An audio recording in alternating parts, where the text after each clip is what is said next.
continuons avec un autre sous-thème. Juste avant, je voudrais vous rafraîchir la mémoire au fait que nous ne sommes pas de ce quartier. Nous venons de loin. On vit dans la région parisienne. Et nous sommes venus ici pour accompagner nos frères et nos sœurs. Il y a un texte dans la Bible qui dit qu'il ne faut pas abandonner ceux qui partagent ta foi. Il y en a qui les traduisent d'une autre manière pour dire ne pas abandonner ton assemblée.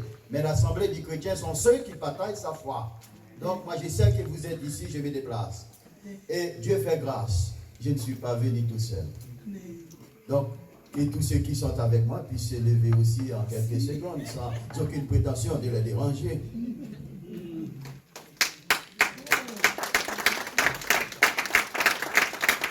Et toute la gloire soit à Dieu. Je vous remercie, chers amis. Et juste avant d'entrer en matière, j'aimerais que Pasteur Magali nous dise non seulement une salutation, mais nous dire en une phrase ou deux qu'est-ce qu'elle pense de cette thématique que nous avons choisie.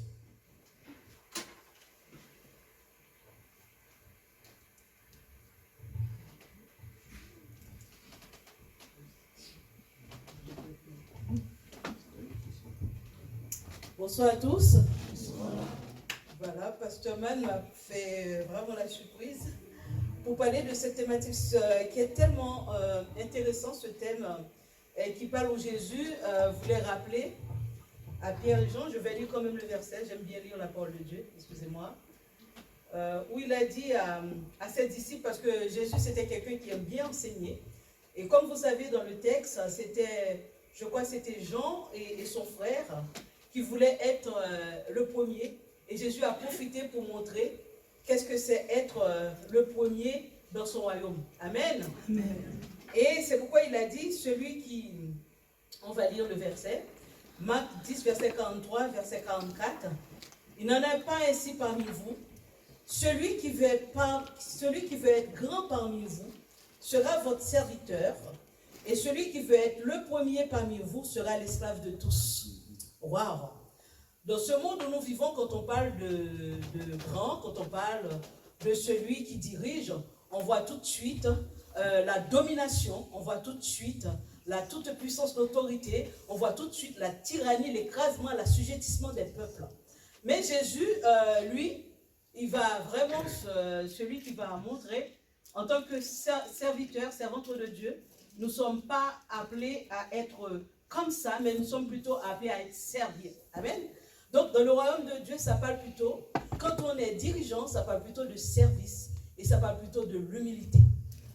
Et c'est quelque chose qui frappe évidemment par rapport à l'époque de Jésus, ou même à cette époque qu'on vit aujourd'hui.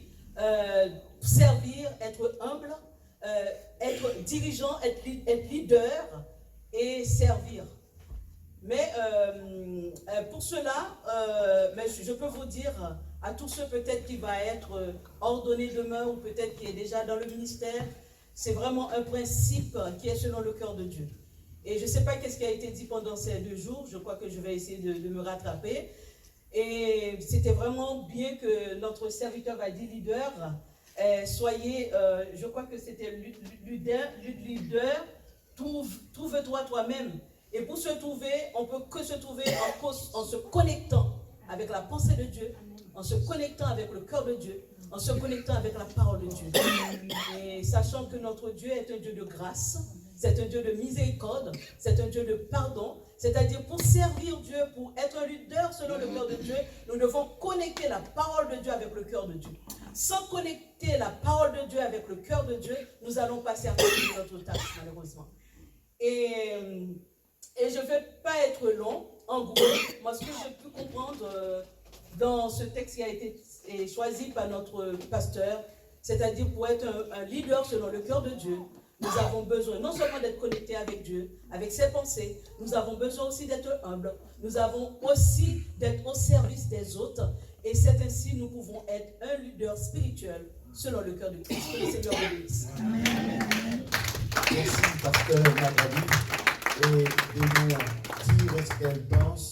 Et je vais, dans la mesure du possible, mettre le temps à profit. J'aimerais en très peu de temps aussi vous rafraîchir la mémoire au fait de ce que nous avons dit en très peu de mots. Nous avons hier soir abordé cette thématique avec un sous-thème « Leader, oui, trouve Dieu pour te trouver toi-même ».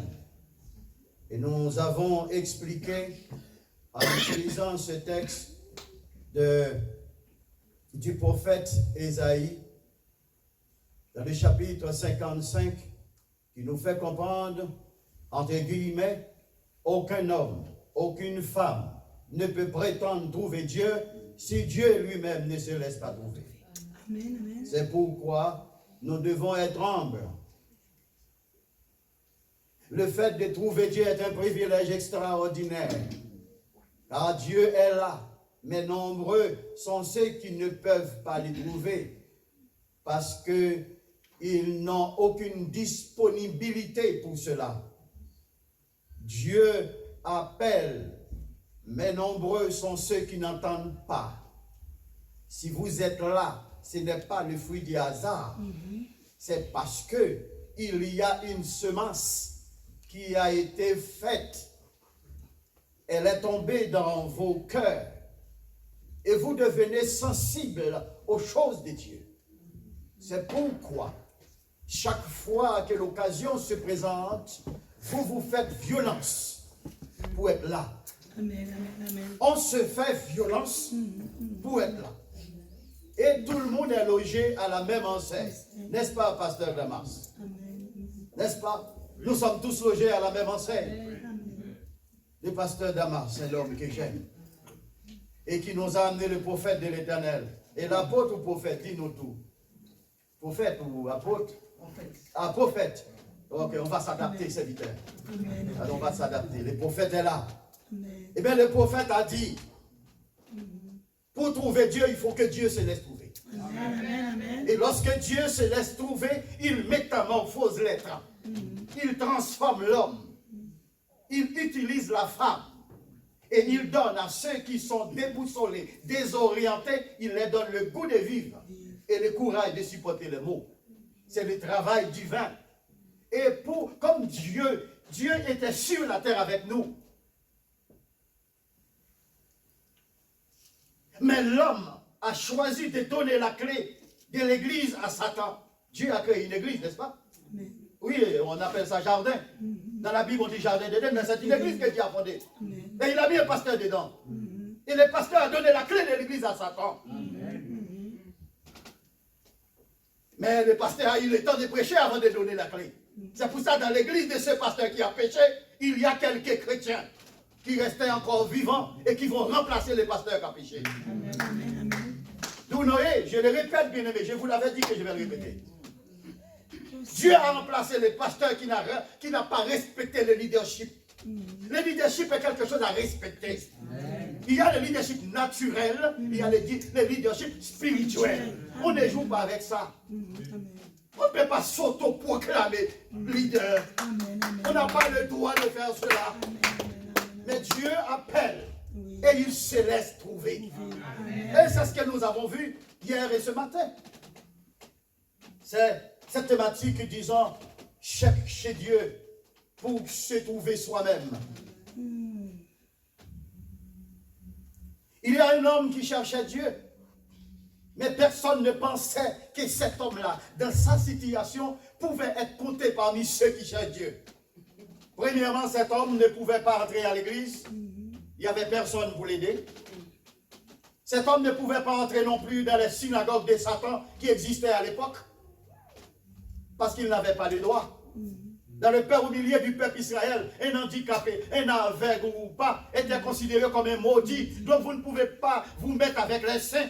Amen. Et c'est ces maudits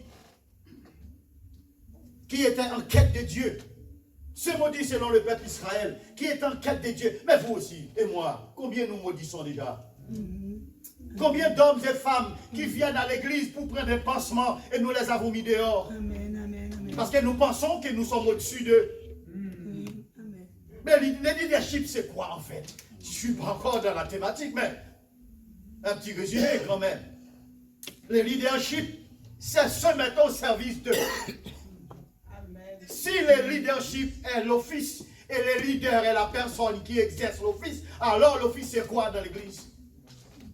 C'est exactement une disponibilité des cœurs